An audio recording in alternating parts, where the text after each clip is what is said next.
Drop almost any animal from a height, upside down, with no warning, and what happens next is usually chaos, flailing limbs, an uncontrolled tumble, and a landing that goes however gravity decides it goes.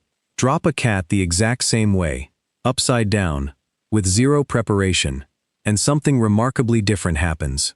In a fraction of a second, faster than the human eye can properly track, its body twists itself completely around in midair, and it lands, almost every single time, feet first. This isn't just a cute quirk of house cats falling off furniture. It's one of the most precisely studied reflexes in the entire animal kingdom, a genuinely fascinating piece of applied physics happening inside a living body. And it raises a question that actually stumped physicists for over a century. How does an animal with no initial spin and nothing solid to push against in midair manage to rotate its body at all? Newton's laws say you can't create rotation from nothing. And yet cats do it. Every time, and understanding exactly how reveals one of the more elegant tricks biology has ever engineered. But to understand why this reflex is so scientifically strange, you first need to understand the actual physics problem it appears to violate. Because on the surface, what a falling cat does looks like it shouldn't be physically possible at all. Conservation of angular momentum is one of the most fundamental laws in physics. In simple terms, it means that if an object starts with zero rotation and nothing external is pushing or twisting it, that object cannot spontaneously start spinning on its own. A figure skater can change how fast they spin by pulling their arms in or extending them out. But they can't start spinning from a dead stop without pushing off something first. Ice, a partner, anything external to generate that initial rotational force. A cat falling through open air has nothing to push against. No wall, no floor, no surface of any kind, at least not until it lands. By the strict letter of classical mechanics, a cat starting a fall completely upside down, with zero rotation, should have no way whatsoever to end that fall right side up. And yet it does, consistently, and this apparent contradiction genuinely puzzled scientists studying it for well over 100 years. The breakthrough in actually understanding the mechanism didn't come from biology at all initially. It came from photography.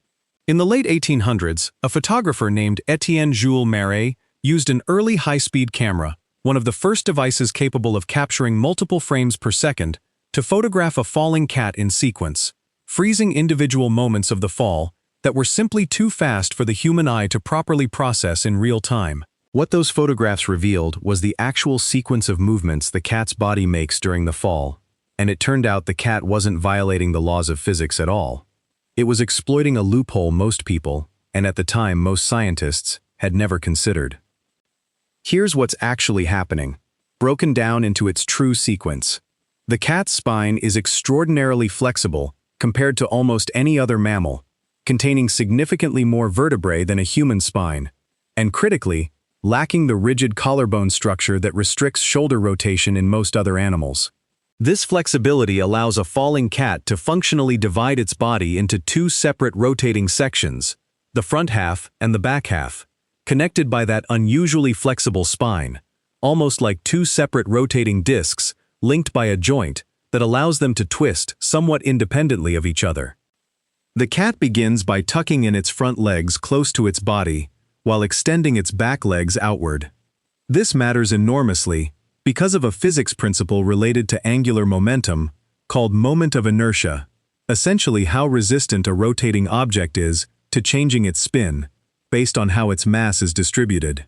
A tucked-in limb has a small moment of inertia, meaning it can rotate quickly and easily. An extended limb has a large moment of inertia, meaning it resists rotation and stays relatively stable. By tucking its front half tight while keeping its back half extended, the cat creates a situation where it can rotate its front half quickly, using minimal effort, while its extended back half barely rotates at all in response, acting almost like an anchor. Once the front half has rotated roughly 180 degrees to face downward, the cat reverses the configuration entirely. It extends its front legs outward, giving the front half a large moment of inertia and making it resistant to further rotation, while tucking in its back legs, giving the back half a small moment of inertia and allowing it to now rotate quickly and catch up to match the front. The net result, when you add up the rotation of both halves across this entire sequence, is that the cat's total angular momentum across its whole body sums to 0 throughout the entire fall, exactly as the laws of physics require, while each individual half of its body rotates by a different, carefully sequenced amount at different times. No law of physics is broken. The cat isn't creating rotation from nothing. It's cleverly redistributing rotation between two halves of its own body, in a specific time sequence, to achieve a net reorientation without ever needing anything external to push against. This entire sequence, tuck the front, extend the back, rotate the front half, then reverse the configuration, and rotate the back half to match, happens remarkably fast, typically completing within roughly 0.3 seconds of the start of a fall. And researchers studying high-speed footage have found that kittens as young as 3 to 4 weeks old already display a rudimentary version of this reflex, well before they've had any opportunity to learn or practice it through experience, strongly suggesting the behavior is substantially hardwired rather than learned.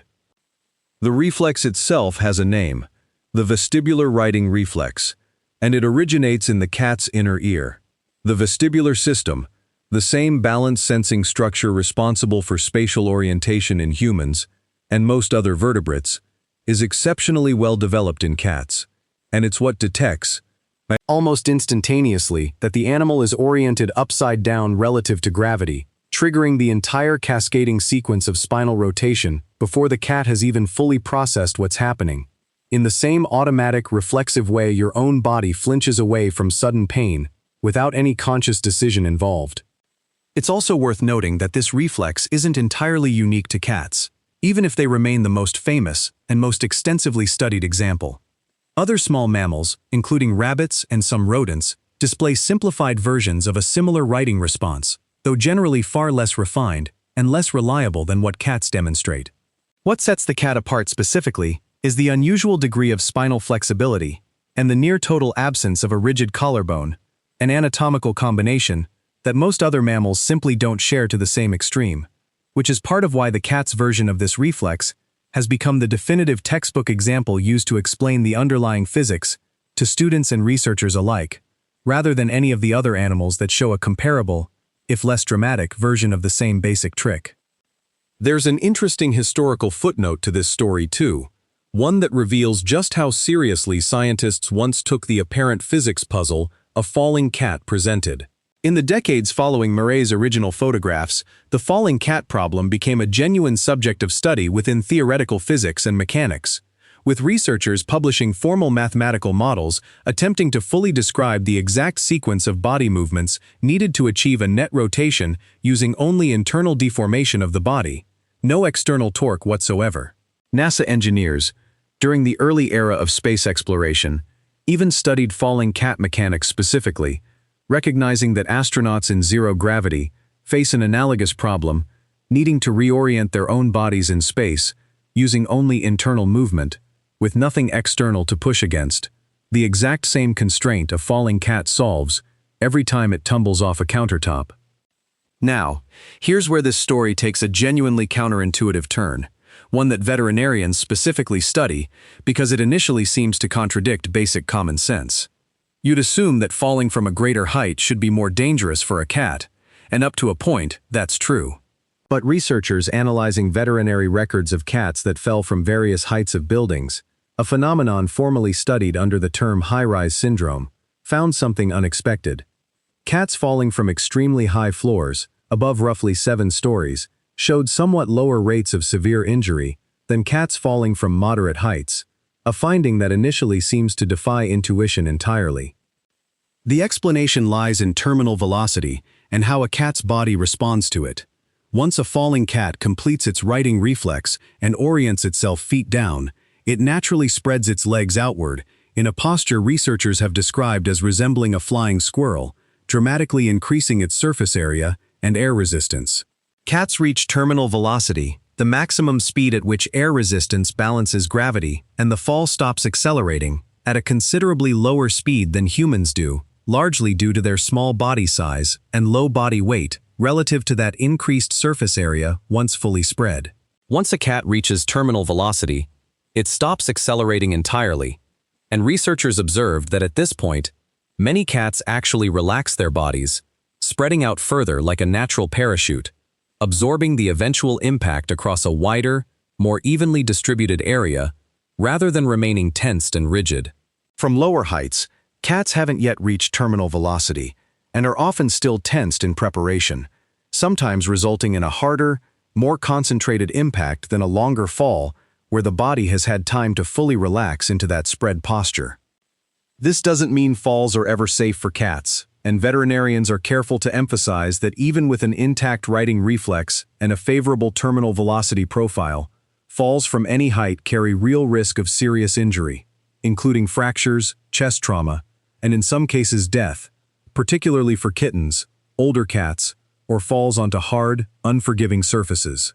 The riding reflex dramatically improves the odds of landing feet first, and a cat's unique relationship with terminal velocity can reduce impact severity from very high falls specifically.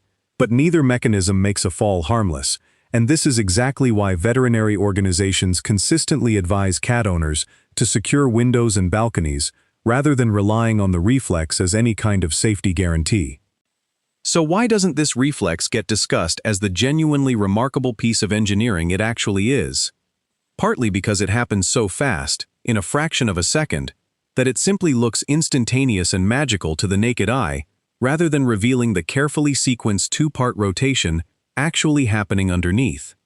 And partly because it takes real high-speed photography, the kind that wasn't even available until the late 19th century, to actually see and understand the mechanism at all, which meant an animal behavior visible to humans for literally thousands of years wasn't scientifically explained in proper mechanical detail until relatively recently in the broader history of biology. The next time you see a cat twist itself mid-air and land cleanly on its feet, remember what's actually happening in that split second, not magic and not a violation of physics, but a precisely sequenced redistribution of rotation between two halves of an extraordinarily flexible spine, refined by evolution into a reflex so fast and so automatic that it was already firing perfectly in kittens before they'd ever had a single chance to practice it.